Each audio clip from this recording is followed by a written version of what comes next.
ESL jumps off a cliff into the ocean and Burke rescues her with mouth-to-mouth resuscitation. She wakes up and calls him a pervert, but soon realizes she needs his help for her injured foot. She shouts for him to come back, painting bizarre scenarios of being eaten by sharks. Burke reminds her he's not a doctor, but she insists he's better than nothing. Burke carries ESL to his place and bandages her foot, but she complains a lot. He wants her to call her parents, but she lost everything in the ocean.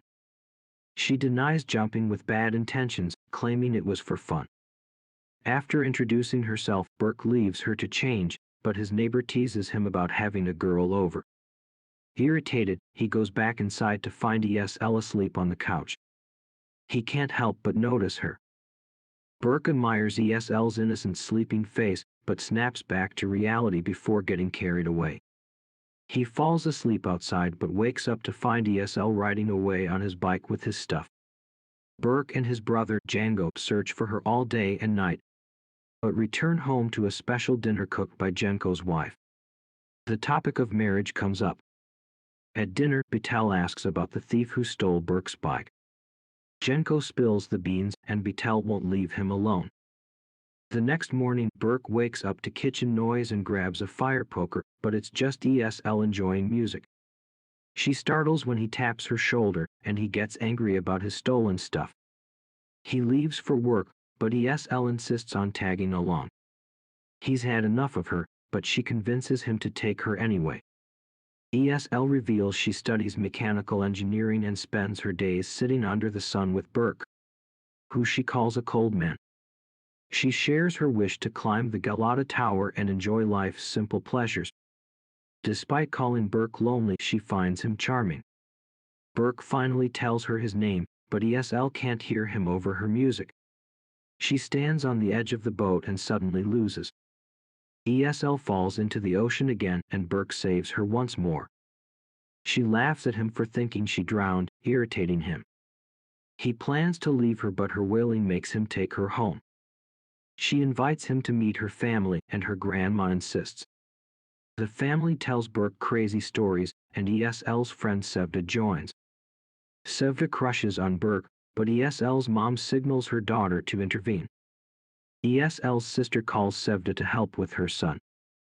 The family doesn't know Burke's a popular musician. Burke meets Kamo, the organizer of Akin's concert, and gets invited to attend. He asks ESL to come, but she brings a group of women, including her mom and grandma. They're all big fans of Akin, and ESL's nephew wants an autograph. Burke meets Akin, but his ex-manager, Sirkin, insults ESL. Burke punches him, leading to a fight. Burke takes ESL out, but she won't stop asking questions. He finally snaps. Burke rudely asks ESL to leave him alone, but he surprisingly misses her constant chatter. Django takes him out to dinner to socialize. And ESL shows up with her friends. Burke can't concentrate on his blind date because he's too busy staring at ESL. His date eventually leaves, and he apologizes to ESL for yelling at her. She forgives him instantly and gets called on stage to sing. Burke realizes. Of their new project, Burke takes ESL out to dinner and asks if she's willing to work with him on his record label. She agrees, and he tells her they can work at their own pace. Later, while discussing ESL's unique voice, Sirkin enters the same bar, challenging Burke to produce music that sells 50,000 copies. Burke accepts, and the two begin their project. They work hard, and soon, their music is a hit. Burke proves Sirkin wrong, and ESL's career takes off. Burke rudely asks ESL to leave him alone, but he misses her constant chatter. His friend Django takes him out to dinner to help him socialize, but ESL is also there with her friends. Burke can't stop staring at her and ignores his blind date. He apologizes to ESL for yelling at her, and they spend the night together. The next morning, Burke finds a note from ESL and a piano delivered to his house. He goes to the cliff and assures her that they'll face any challenge together. ESL makes him promise not to get mad if she fails, and he laughs it off. Burke forgets his promise and starts yelling at ESL during practice, causing tension between them. However, they eventually start making progress and spend every moment together, going on rides and dinner dates. Everything is going fine until ESL's dad finds out about her singing with Burke and disapproves of it. While riding on Burke's bike, ESL suddenly starts bleeding from her nose and passes out. Her father, who was nearby, rushes to the scene and takes her to the hospital, scared for his daughter. Burke receives devastating news that ESL has a brain tumor. Despite this, ESL is determined to finish their project and promises to start treatment soon. Her parents have also approved of her relationship with Burke. They receive a call from Istanbul about the studio and leave for Istanbul to record their song. There, they meet Senan, a tonmeister. Meanwhile, Serkan's manager informs him that only 3,000 copies of his music were sold, which angers him. Once he landed in Istanbul, he rushed to the Kicksburg studio. Being the big shot he is, no one dares question him. But Senan, a buddy of Burke, wasn't having it. Later that day, he found Burke and Ezel on a bench, feeling blue. Senan offered up his home studio and they recorded a demo there. Senan even had a genius idea to make Ezel a star with a talk show. But it was fully booked for 3 weeks. On their last day, Ezel had a blast on a ferry ride, laughing and enjoying every sound in the city. They promised to do whatever Ezel wanted after a hearty breakfast. Burke looks at his girl with amazement. He can't believe he snagged such a lively gal. She hugs him and blurts out, "I love you, man." They stroll hand in hand, and Layla calls Burke, offering Ezel a performance spot. Burke takes Ezel shopping before the show and even arranges for her dad to attend. Ezel rocks the stage, and Burke leaves her with her dad to thank Layla. Serkan visits her in the green room and offers her a job. Ezel accepts, but with one condition. So Burke is hit with the bombshell that Ezel wants her inheritance to go to him. Serkan finds this hilarious. Ezel's not about to pass away anytime soon.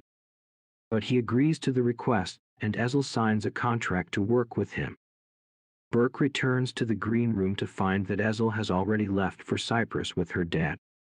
Serkan shows him the signed contract and reveals that Ezel never wants to see Burke again. Burke rushes to the airport to catch her, but he can't get past security. Ezel leaves with tears in her eyes and Burke is left confused. In Cyprus, Ezel is weak and can't even make it into a taxi before passing out. Ezel's dad contacts her mom, who had no idea about her daughter's condition, and she rushes to the hospital, devastated. Ezel's dad thinks that Burke should know too. A friend visits Ezel, but she stays strong and doesn't reveal how much she's hurting. She tells him they made it, and it brings a smile to her face. Burke comes out of Ezel's room and breaks down, telling her family that Ezel wants her blue dress. Her father volunteers to get it but walks with heavy feet, knowing that his daughter's situation is dire. He cries, remembering how Ezel promised to never leave him. Meanwhile, Ezel comes out of her room. Ezel dons her blue dress in the hospital and cries, apologizing to her dad for breaking her promise. Burke takes her to her favorite spot, a cliff, where she reveals that instead of waiting for death, she's been running toward it. She loses her strength, and Burke holds her as she whispers to always have hope and asks him to have a baby for her. She passes away, and Burke is left with a box of their pictures.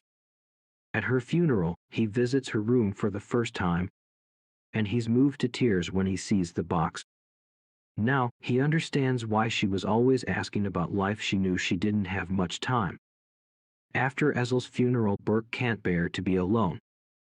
He heads back to Istanbul and visits the places they went together.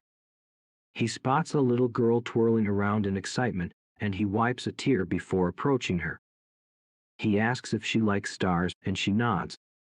Burke then asks if she'd like to hear a story about Ezel, and when she says yes, he tells her all about Ezel and how she was full of life.